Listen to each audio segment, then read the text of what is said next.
hopefully will be better. 2021 will hopefully be better for most of us in 2020. And I, at some stage or another, really do look forward to escaping from my dining room at home here in Bedford and perhaps getting back to my office once or twice a week. So it's a pleasure to have everyone here this evening. I realize it's very early in the year and some people might still also be on vacation. This is actually it was a nice invitation to have a chance to talk to the Nova Scotia Institute of Science again. Almost exactly 12 years ago, I actually had received a similar invitation from a previous president of the Nova Scotia Institute of Science, Dr. David Richardson, to participate in a public forum on January 5th, 2009, entitled Uranium and Gold Extraction, Can It Be Done Safely Here in Nova Scotia?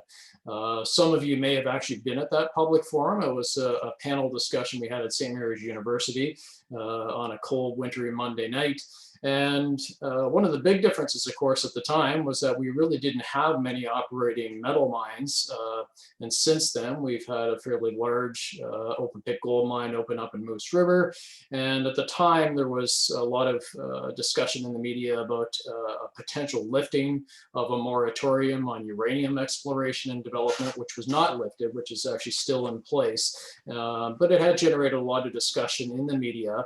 And similarly, in the last couple of years, there's been a lot of discussion back and forth just about the future of mining in Nova Scotia and what that means for Nova Scotians, how we balance mining with protected areas and you know, the need to really make sure that we don't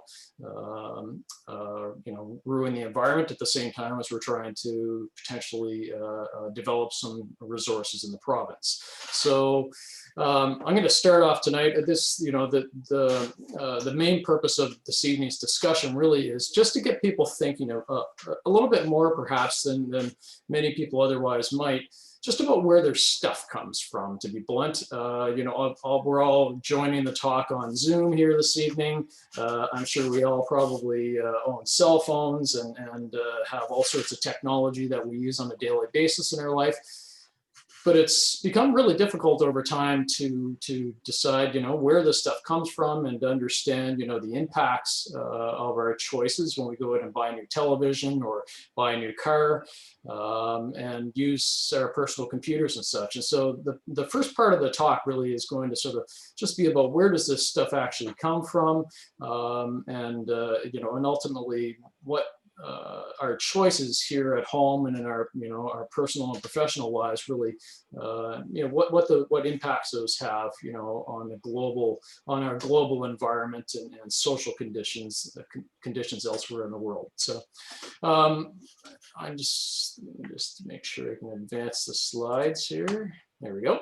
So this is the outline for this evening's talk. So like I said, I'm going to start just a little bit to talk a little bit about minerals and metals in modern society. And again, this talk really is going to be sort of fairly high level as far as sort of minerals and metals go. My role in working for the federal government as a research scientist, as Tamara mentioned, I've actually spent most of my career for the last 20 years working on the environmental impacts of metal mining operations. And so this really isn't a talk about whether we should or should not have mines here in the province. It's really just about trying to increase awareness of the importance of metals in our daily lives, where they come from, and really giving people the information so that they can make, you know, the best decisions possible for Nova Scotians and for ourselves. So the second part of the talk will be focused on so-called critical minerals. Some of you may have heard this term in the media. What does that mean and where do these minerals come from? The third part of the talk is going to be more specifically on the main focus of most of my research really for the last 15 years or so, which has been on the environmental impacts of gold mining here in Nova Scotia. I'm going to talk about a lot of the research that we've done on historical gold mines in the province, but what that also means for current and future management of gold mines here in the province. And finally, I'm just going to end with a few tips that will hopefully take us sort of to the discussion section, just for reducing your own environmental footprint. I'm sure there's many of you who actually probably have some great ideas and are practicing many of these things in your own life, but it's something that I think we all really need to become a bit more familiar with. especially in the post-Christmas season. If you've got a new TV or a new phone, just really thinking about, these choices and how we can reduce our impacts on the environment going forward. So I want to start out just by talking, about how things have changed over time. This diagram you see on the left-hand side was one that was produced by the International Unit of Geological Sciences a few years ago. And it talks about what mineral commodities have really been considered kind of critical or essential throughout human history. So, if we go way back into history, and very sort of early human history, obviously our ancestors a long time ago used very basic supplies they had in their immediate environment, like flint and obsidian and amber and other things like this, that were useful to them, for hunting or doing other things in their daily lives. It was really somewhere around 8000 BC that we see the first evidence of native metals being used, where gold had occurred close to where people were living. It was eventually used for a variety of different purposes. And then after that, of course, we had the Copper Age, the Bronze Age, the Iron Age, where people became a bit more familiar, not just with native metals, but also how to separate out certain metals and use them and combine them into alloys and make useful things for their daily lives. And then, of course, we had just an explosion of knowledge about different types of metals going back into the scientific and industrial revolution, sort of the mid-1700s to mid-1800s, where a lot more metals were discovered. We really saw the development of the periodic table. And so you can see on this diagram, these are metals that are probably familiar to most of us, like nickel and manganese and magnesium and titanium. We've mostly heard of these things, and really up until about the 1960s, most people in their home, there was about 20 chemical elements that really underpinned most of our appliances and the things that we had in our homes. But that has changed dramatically in the last few decades. And if you look at the top of the list here, the gadgets, including laptops and cell phones and important things like, medical equipment, like magnetic resonance imaging equipment at the hospital, or, these technologies that we've all become so reliant on, are underpinned by elements that many of us, may not have heard of before unless you've had a recent chemistry class. Things like rhodium, indium, germanium, gallium, niobium, fluorite, graphite, tantalum. These are, elements, rare earth elements is another group of elements that many of us may have seen in the news. But we don't really necessarily know exactly where they came from, and they probably certainly didn't come from an area close to where we're currently living. So I didn't want to get too technical in this talk, and I realize this may bring terrible flashbacks for some of you to chemistry classes in the past, but I did want to kind of just start out by what do we mean by critical metals, or there's a whole bunch of different synonyms that have been used.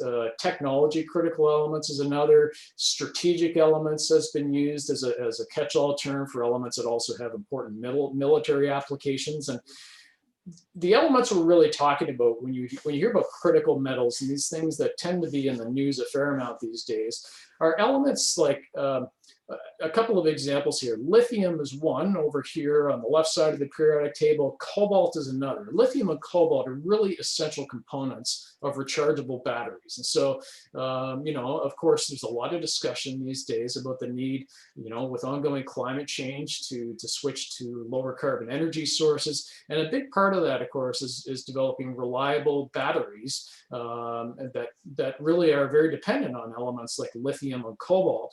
And so these elements need to come from somewhere. We certainly can recycle a portion of some of those elements once they're in circulation.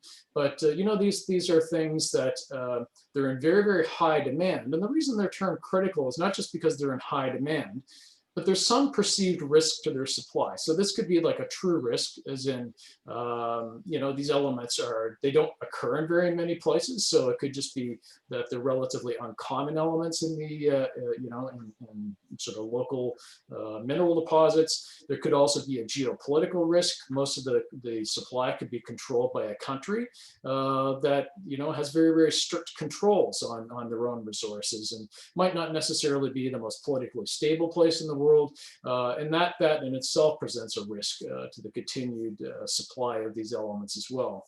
We also have other elements like those shown in purple here in the middle of the diagram. So these are things like rhodium and platinum and palladium, elements that are really important for things, for example, like the catalytic converters in our cars, for controlling air pollution. They also, form an important component of various electronics. And then we've got other things over here on the right-hand side of the periodic table, like gallium, germanium, and antimony, that are really essential for semiconductors. So anything, that has microchips in it, whether it's your laptop computer or your cell phone, even LED light bulbs these days have a lot of these semiconductor elements. Indium is another you might have heard of over here on the periodic table. We often use our cell phones and we get so used to swiping with our fingers. I've got my phone right here, and just being able to actually interact with the screen is completely thanks to indium. It actually forms a coating that's touch sensitive that we can use. And so elements like this, have become really essential in things we don't otherwise think a whole lot about.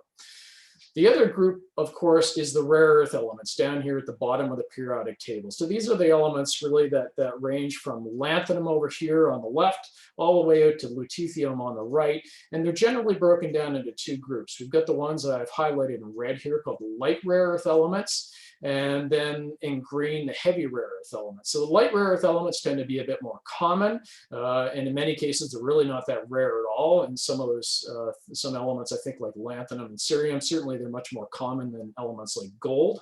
But they're very, very challenging to separate from certain types of rocks, and they're challenging to separate from one another. There is a bit of overlap between these two groups, just depending on the definition you're using. But as we go towards the right-hand side, the heavy rare earth elements are indeed actually quite rare. They don't occur very many places, and they're exceedingly difficult to separate from one another. But they do serve very important roles in a lot of our gadgets these days.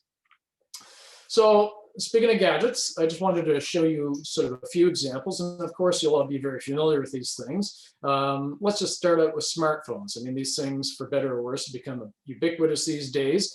And as I mentioned, I mean, if you look at the screen on your phone, it's probably made of silicon that actually, is the main component of the glass on your screen.